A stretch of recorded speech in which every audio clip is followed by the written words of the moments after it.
आज हम बात करेंगे अपने रीट के प्रीवियस ईयर पेपर के बारे में, सामाजिक अध्ययन यानी सोशल स्टडीज के बारे में षष्ठी के। इस हमारा 91 से 51 150 तक हमारे 60 क्वेश्चंस रहेंगे। इसमें पेडागोजी भी होगी और जो षष्ठी के क्वेश्चन है सब्जेक्टिव वो भी होंगे। 91 क्वेश्चन कह रहा है कि मेगास्थनीज ने मौर्य प्रशासन में सैनिक गतिविधियों के संचालन के लिए कितनी उप समितियों का उल्लेख किया है। ऑप्शन ए है 4, ऑप्शन बी है 6, ऑप्शन सी है 8, ऑप्शन डी है 10। देखिए सोशल साइंस में कैसे क्वेश्चन पूछे जाते हैं। तो जो मेगास्थनीज थे उन्होंने मौर्य प्रशासन में सैनिक गतिविधियां थी उनका संचालन करने के लिए ऑप्शन बी 6। ठीक है, मेगास्थनीज ने मौर्य प्रशासन में जो सैनिक गतिविधियां थी उनका संचालन करने के लिए 6 उप समितियों का उल्लेख किया था। कितनी उप समितियों का उल्लेख किया था? 6। हमारा एक्सप्लेनेशन भी है कि मेगास्थनीज ने मौर्य प्रशासन में सैनिक गतिविधियों के संचालन के लिए एक समिति और 6 उप समितियों का उल्लेख किया था। समिति कितनी थी? 1 थी। उप समितियां कितनी थी? 6 थी। और ये जो उप समितियां कौन कौन सी थी जरा ये भी देख लेते हैं। ये थी हमारी नौसेना का संचालन करने वाली उप समिति, यातायात के बारे में और जो खान पीन होता है उसके बारे में संचालन करने वाली उप समिति, पैदल सैनिक जो चलते हैं उनका संचालन करने वाली उप समिति, अश्वरोहियों का संचालन करने वाली उप समिति, रथरोही जो होते हैं उनका संचालन करने वाली और हाथियों का संचालन करने वाली उप समिति। कितनी टोटल उप समिति है? 6। पहली है नौसेना का संचालन करने वाली, दूसरी है यातायात और खान पान का संचालन करने वाली, तीसरी है पैदल सैनिकों का संचालन करने वाली, चौथी है अश्वरोहियों का संचालन करने वाली, पांचवी है रथरोहियों का और छठी है हाथियों का संचालन करने वाली। ये याद रखना। ठीक है, नेक्स्ट क्वेश्चन कह रहा है कि गुप्त काल में जो ब्राह्मणों को भूमि दान दी जाती थी उसे क्या कहते थे। What was the land donated to Brahmins in the Gupta period called. Option A है बेलन वगई, ऑप्शन बी है साला भोग, ऑप्शन सी है देवदान, ऑप्शन डी है अग्रहार। तो पूछ लेता है कि हमने जिसको दान में दी है वो वाली भूमि क्या कहेंगे, कौन से काल में। तो ऐसे ही हमारा एक काल था गुप्त काल। कौन सा? गुप्त काल। उसमें हमने ब्राह्मणों को जो भूमि हो जाएगा ऑप्शन डी अग्रहार। ठीक है, गुप्त काल में ब्राह्मणों को जो भूमि दान दी जाती थी उसे हम अग्रहार कहते थे। ऑप्शन डी हमारा बिल्कुल सही हो जाएगा। एक्सप्लेनेशन भी है कि गुप्त काल में जो ब्राह्मणों को भूमि दान दी जाती थी उसे अग्रहार कहते थे। इस भूमि में करों से छूट दी जाती थी और ब्राह्मणों को जो अन्य प्रशासनिक छूट है वो भी मिलती थी। अग्रहार भूमि का जो स्वामित्व है वे देवता या मंदिर के पास होता है। अग्रहार भूमि का स्वामित्व कहाँ पे होता है? देवता या मंदिर के पास। अग्रहार को प्राचीन काल में अग्रहारम चतुर्वेदी मंगलम घटोका या बोया के नाम से भी जाना जाता था। तो एक बात याद रखना कि गुप्त काल में जो ब्राह्मणों को भूमि दी जाती थी उसे हम अग्रहार कहते थे। क्या कहते थे? अग्रहार। ठीक है, और अग्रहार भूमि का स्वामित्व देवता या फिर मंदिर के पास होता था। और अग्रहार को हम प्राचीन काल में है अग्रहारम चतुर्वेदी मंगलम घटोका या बोया के नाम से भी जानते हैं। नेक्स्ट कहते हैं हमारा क्वेश्चन कि चालुक्यों की राजधानी कौन सी थी। Which was the capital of the Chalukya. Option A है मदुरै, ऑप्शन बी है अमरावती, ऑप्शन सी है भरूच, ऑप्शन डी है एहोल। हो जाएगा ऑप्शन डी एहोल।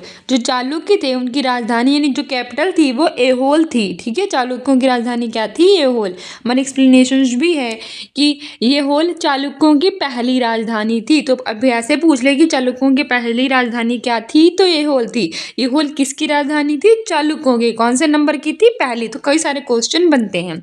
यह कर्नाटक राज्य में स्थित है। इसे भारतीय वास्तुकला का उद्गम भी माना जाता है। पहला क्वेश्चन हमसे पूछेगा कि एहोल किसकी राजधानी थी। वो थी चालुक्य की। कौन से नंबर की थी? पहली थी। कहाँ स्थित है? कर्नाटक राज्य में। और इसे क्या कहते हैं? इसे भारतीय वास्तुकला का उद्गम मानते हैं।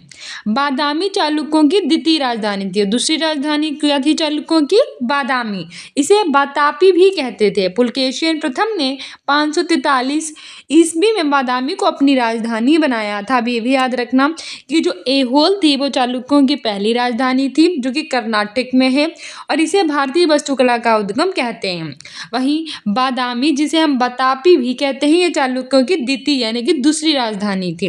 पुलकेशियन प्रथम ने 543 में बादामी को अपनी राजधानी बनाया था। किसने बनाया था? पुलकेशियन प्रथम ने।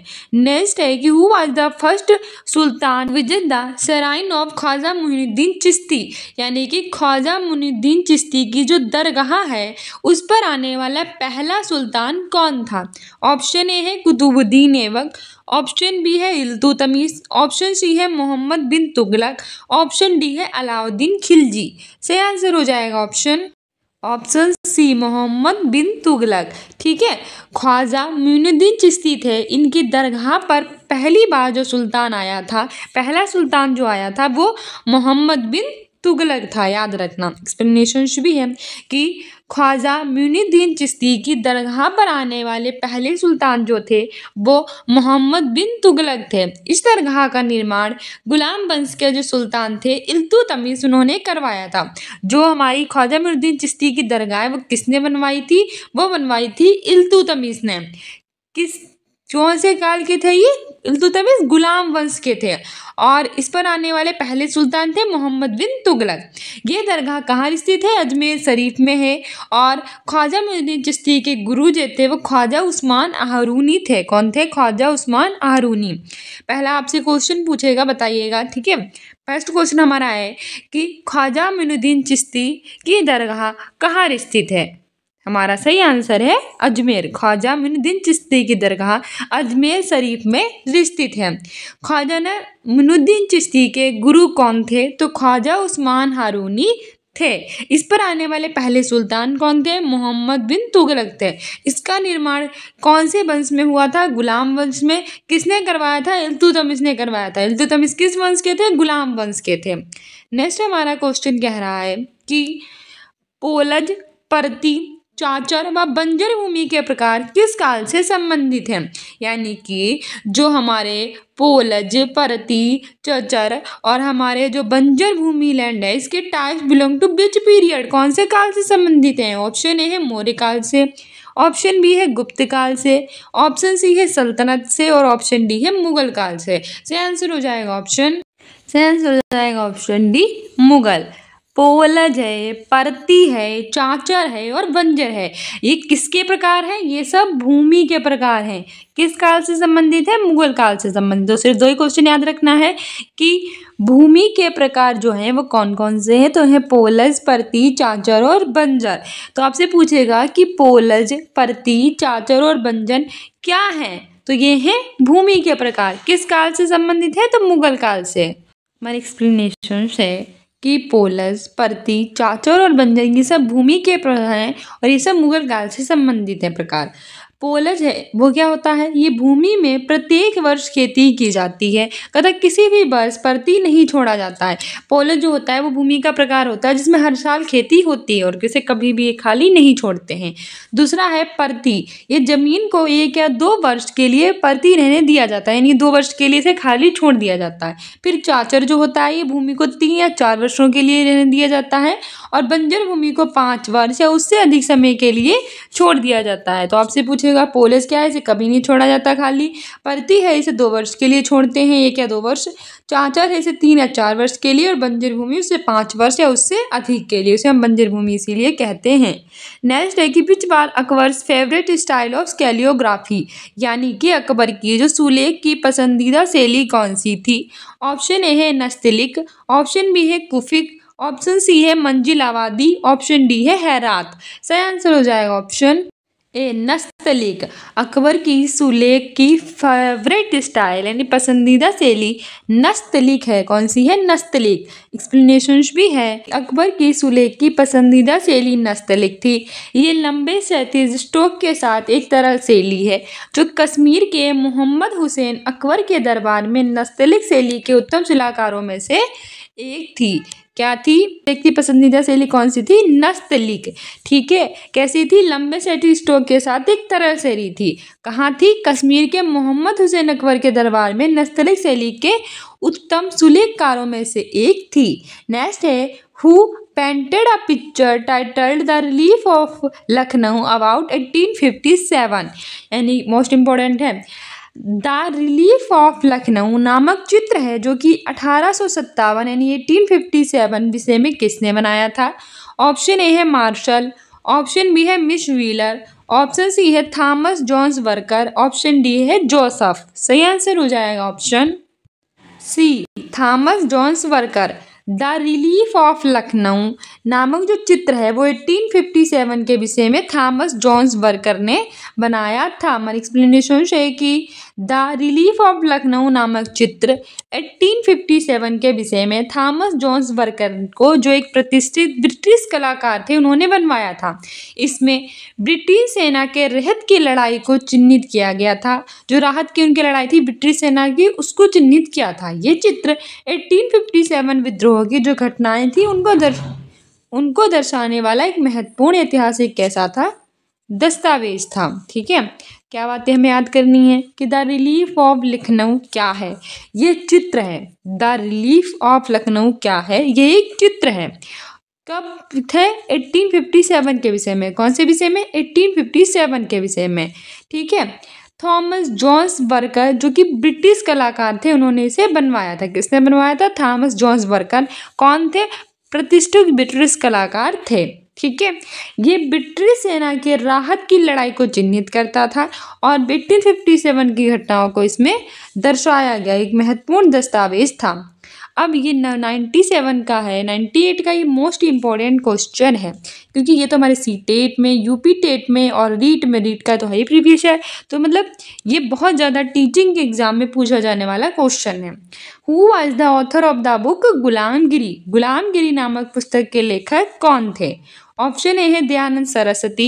ये पूछा गया था 2021 में, जो हुई थी हमारी परीक्षा सी टेट की ऑनलाइन, उसमें। और यूपी टेट में भी पूछा जा चुका है, रीट में भी पूछा जा चुका है। ऑप्शन बी है स्वामी विवेकानंद, ऑप्शन सी है ज्योतिबा राव फूले, ऑप्शन डी है राजा राम मोहन राय। सही आंसर हो जाएगा ऑप्शन सी, ज्योतिबा राव फूले। गुलामगिरी नामक पुस्तक के लेखक ज्योतिबा राव फूले हैं। गुलाम ज्योतिबा राव फूले ने लिखी थी गुलामगिरी। ठीक है, ऑप्शन हमारा सी सही हो जाएगा। हमारी एक्सप्लेनेशन है कि गुलामगिरी नामक पुस्तक के लेखक जो हैं वो ज्योतिबा राव फूले थे। यह पुस्तक अमेरिका की जो दास प्रथा थी उस पर आधारित थी। ज्योतिबा फूले ने 1873 में सत्यशोधक समाज की स्थापना की थी। 3 क्वेश्चन मोस्ट इंपॉर्टेंट बनेंगे। गुलामगिरी जो थी वो क्या थी? तो गुलामगिरी जो थी वो एक पुस्तक थी। इसके लेखक कौन थे? ज्योतिबा राव फूले थे। ये कहाँ की घटना है? ये अमेरिका की घटना है। किस विषय पर संबंधित थी? दास प्रथा पर संबंधित थी। जो हमारी ज्योतिबा राव फूले थी, उन्होंने किसकी स्थापना की? सत्यशोधक समाज की थी। कब की? 1873 में की। ठीक है, तो हमें याद रखना गुलामगिरी पुस्तक के लेखक हैं ज्योतिबा राव फूले। इन्होंने 1873 में सत्यशोधक समाज की भी स्थापना की और इन्होंने जो पुस्तक गुलामगिरी लिखी ये अमेरिका की दास प्रथा पर आधारित थी। नेक्स्ट है कि परिवार कल्याण विषय भारत के संविधान की किस अनुसूची में दिया गया है? Family welfare subject is given in which schedule of constitution of India? ये हमारे पॉलिटी का क्वेश्चन है। ऑप्शन ए है 4, ऑप्शन बी है 6, ऑप्शन सी है 9, ऑप्शन डी है 11। सही आंसर हो जाएगा ऑप्शन डी 11। परिवार कल्याण यानी कि हमारी बात जब की गई थी फैमिली वेलफेयर की बात की गई थी, फैमिली वेलफेयर की, ये संविधान की 11वीं अनुसूची में दिया गया है। 11वीं अनुसूची को भारतीय संविधान के 73वें संविधान संशोधन अधिनियम के अंतर्गत 1992 में जोड़ा गया था। स्टार्टिंग में कितनी अनुसूचियाँ थी? 8 अनुसूचियाँ थी। फिर हमारा संविधान संशोधन होते गए, फिर हमारी 9वीं अनुसूची जोड़ी गई, 10वीं अनुसूची जो थी दल बदल से ये जोड़ी गई थी, 11वीं और 12वीं जो कि पंचायत और नगर पालिका से संबंधित थी ये भी जोड़ी गई। तो 73वें संविधान संशोधन अधिनियम 1992 में जो थी वो 11वीं अनुसूची जोड़ी गई जो परिवार कल्याण से संबंधित थी। इसमें टोटल कितने विषय थे? 29 विषय थे। 2 और 9 कितने होते हैं? 2 + 9 होते हैं 11। तो 11वीं अनुसूची में 11 यानी कि 29 विषय हैं। तो जब हम ऐसे करके 29 में में 2+9 करेंगे तो हमारे कितने हो जाएंगे 11। तो 11वीं अनुसूची में 29 विषय हैं।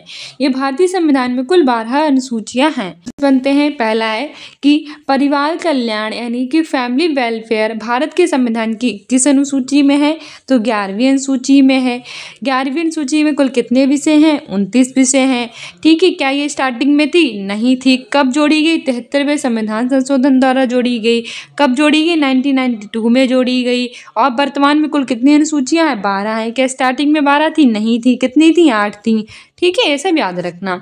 नेक्स्ट हमारा कह रहा है क्वेश्चन कि who has the power to amend constitutions of India, Bharat के संविधान में संशोधन करने की शक्ति किसके पास है। ऑप्शन ए है सुप्रीम कोर्ट के पास है, यानी कि उच्चतम न्यायालय के पास। ऑप्शन बी है ओनली लोकसभा, मात्र लोकसभा के पास है। थर्ड है कि ओनली राज्यसभा, मात्र राज्यसभा के पास है। फोर्थ है पार्लियामेंट यानी कि संसद के पास है। तो भारत के जो संविधान होता है उसमें कोई भी हम संशोधन करना चाहते हैं, जो कि हुए भी हैं, तो ये शक्ति किसके पास है। सही आंसर हो जाएगा हमारा ऑप्शन डी, संसद के पास है। देख रहे हैं आप, हमारे जो पॉलिटी है उससे हमारे 2 क्वेश्चन लगातार आ चुके हैं। तो अब इस तरह से पॉलिटी से भी पूछे जाते हैं, जियोग्राफी से भी पूछे जाते हैं। जो होती है सोशल स्टडीज़ में सबका मिक्सचर होता है, ये भी याद रखना।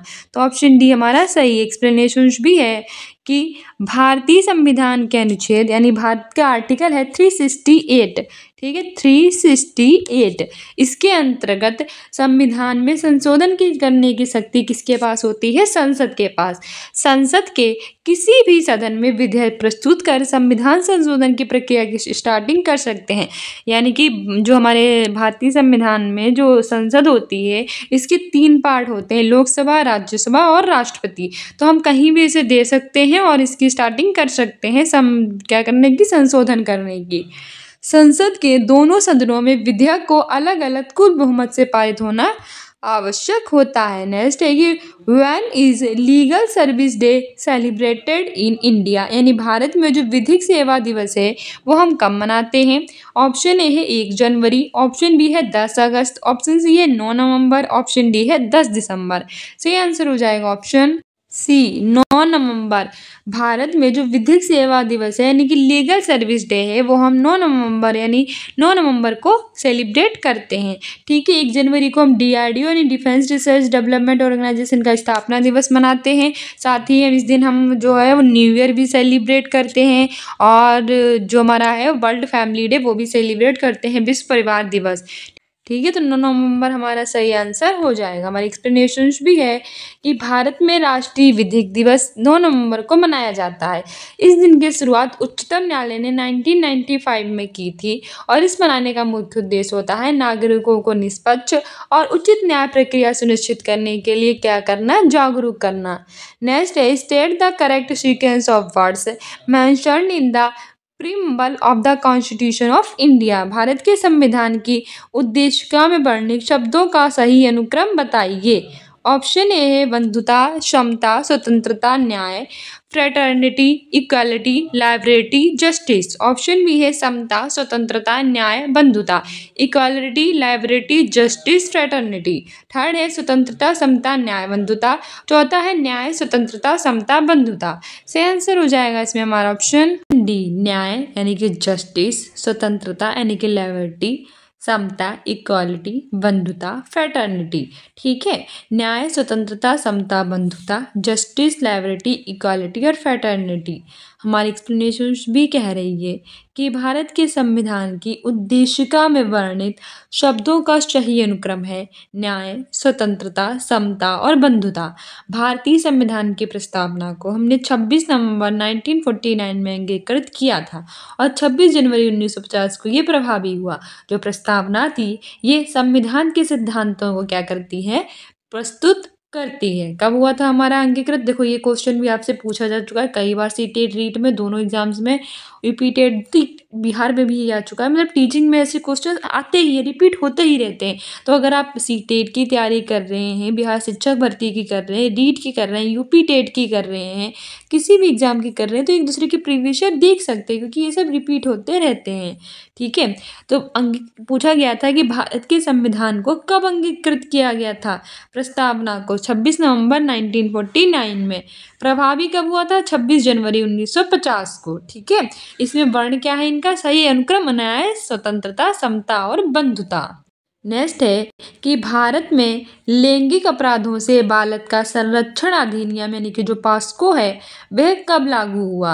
When was protection of childrens from sexual offence act POCSO came in force in India? तो ऑप्शन ए है 2008, ऑप्शन बी है 2010, ऑप्शन सी है 2011, ऑप्शन डी है 2012। से आंसर हो जाएगा ऑप्शन डी 2012। ठीक है, भारत में लैंगिक अपराधों से बालक का संरक्षण करने के लिए अधिनियम पॉस्को है 2012 में लागू किया गया। पूछेगा कि पॉस्को की फुल फॉर्म क्या होती है? तो होती है protection of children from sexual offence act. कब आया था? 2012 में आया था। ठीक है, एक्सप्लेनेशन भी कह रही है कि भारत में जो लैंगिक अपराध से इनसे बालक का संरक्षण करने के लिए जो पॉस्को था वो 14 नवंबर 2012 में लागू हुआ था। इस अधिनियम को महिला और बाल विकास मंत्रालय ने बनाया था। इस अधिनियम के अंतर्गत जो नाबालिग बच्चे थे उनके साथ होने वाले जो यौन अपराध थे, छेड़छाड़ थी, यौन उत्पीड़न थे, ऐसे मामलों में कार्यवाही की जाती थी। तो आपसे पूछेगा कि पॉस्को जो था वो किससे संबंधित है? ये लैंगिक अपराधों से बालकों का संरक्षण करने से संबंधित है। कब लागू हुआ था? 14 नवंबर 2012 को। किसने किया था? महिला और बाल विकास मंत्रालय ने इसे बनाया था। किससे संबंधित है? जो नाबालिग बच्चे होते हैं, 18 साल से जो कम होते हैं, उनके यौन अपराध, छेड़छाड़, इन सब से संबंधित है। नेक्स्ट है कि which one is not included in fundamental duties given in article 51A, यानी कि निम्नलिखित में से कौन सा अनुच्छेद 51A यानी 51 का में दिए गए जो मूल कर्तव्य हैं उसमें शामिल नहीं है? ऑप्शन ए है टू पे टैक्स, करों का भुगतान करें। ऑप्शन बी है टू डिफेंड द कंट्री, देश की रक्षा करें। ऑप्शन सी है टू डिफेंड द कंट्री यानी सार्वजनिक संपत्ति की सुरक्षा करें। ऑप्शन डी है to develop the scientific temper यानी कि वैज्ञानिक दृष्टिकोण का विकास करें। सही आंसर इसमें हमारा हो जाएगा ऑप्शन ए, करों का भुगतान करें। ये कर्तव्यों में शामिल नहीं है, जबकि देश की रक्षा करना, संपत्ति की रक्षा करना, वैज्ञानिक दृष्टिकोण का विकास करना, ये सब दिया गया है। आपसे पूछेगा कि भारत में जो मूल कर्तव्य हैं वह भारत के संविधान के किस में भाग में दिए गए हैं? तो 51 के काम में दिए गए हैं। कौन से भाग में दिए गए हैं? अनुच्छेद 51 के काम में और भाग 4 के काम में दिए गए हैं। ठीक है, इसमें मौलिक कर्तव्यों का वर्णन है। कौन सी समिति के द्वारा लाया गया था? स्वर्ण सिंह समिति की सिफारिश पर लाया गया था।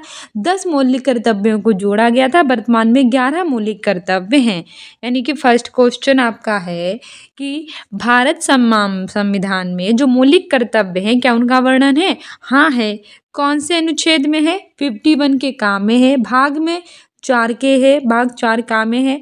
कौन सी समिति के द्वारा लाया गया था? स्वर्ण सिंह समिति के द्वारा। कितने जोड़े गए थे? 10। बाद में वर्तमान में कितने हैं? 11 हैं, यानी कि एक बाद में जोड़ा गया। ये है भाग 4 काम में और अनुच्छेद 51 के काम में। ठीक है, नेक्स्ट है कि which constitution amendment determined the size of the council of ministers, यानी कि किस संविधान संशोधन के द्वारा जो मंत्री परिषद का आकार है वो निर्धारित किया गया? ऑप्शन ए है 81, ऑप्शन बी है 91, ऑप्शन सी है 101, ऑप्शन डी है 102। सही आंसर हो जाएगा इसमें हमारा ऑप्शन बी 91। ठीक है, 91 संविधान संशोधन के द्वारा जो मंत्री परिषद का आकार था ये निर्धारित किया गया था। ठीक है, 91 संविधान संशोधन के द्वारा हमने क्या किया? मंत्री परिषद का जो आकार है वो निर्धारित किया। एक्सप्लेनेशन भी है कि भारतीय संविधान के 91वें संविधान संशोधन के द्वारा 2003 के अंतर्गत मंत्री परिषद के आकार को सीमित किया गया। इस संशोधन के अंतर्गत प्रधानमंत्री समेत जो मंत्रिपरिषद के सदस्यों की कुल संख्या है ये 15% से अधिक नहीं होनी चाहिए तथा साथ ही जो कैबिनेट सदस्यों की संख्या है 12 से कम नहीं होनी चाहिए। कितने से अधिक नहीं होनी चाहिए? 15% से अधिक। कितने से कम नहीं होनी चाहिए? 12 से कम। ठीक है।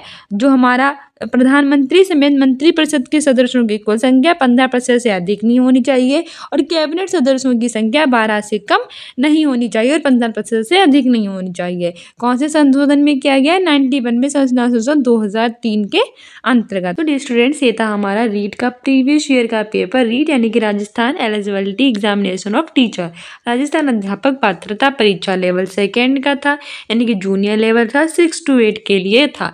24/7/2022 को ये हमारा पेपर हुआ था शिफ्ट 3rd में। ठीक है। आपको इस पेपर से आइडिया मिल गया होगा कि किस तरह से हमारे क्वेश्चन रीट में पूछे जा रहे हैं और वैसे ही आप तैयारी कीजिए, फरवरी का एग्जाम पक्का पास कर जाएंगे। हमारे कम्युनिटी पोस्ट में आंसर दिया कीजिए। हमारा जो होम एजुकेशन के नाम से टेलीग्राम चैनल है उसको सब्सक्राइब कर लीजिए, क्योंकि उस पर हम डेली प्रीवियस ईयर लेकर आते हैं और आपको इंपॉर्टेंट क्विजेस भी करवाते हैं, जिससे आप अपने रीट के एग्जाम में बेहतर कर सकें और रीट की जो पात्रता परीक्षा है वो पास कर सकें। उसके बाद हम मेंस के भी प्रीवियस ईयर लेकर आएंगे। Don't forget to subscribe our channel. Thank you.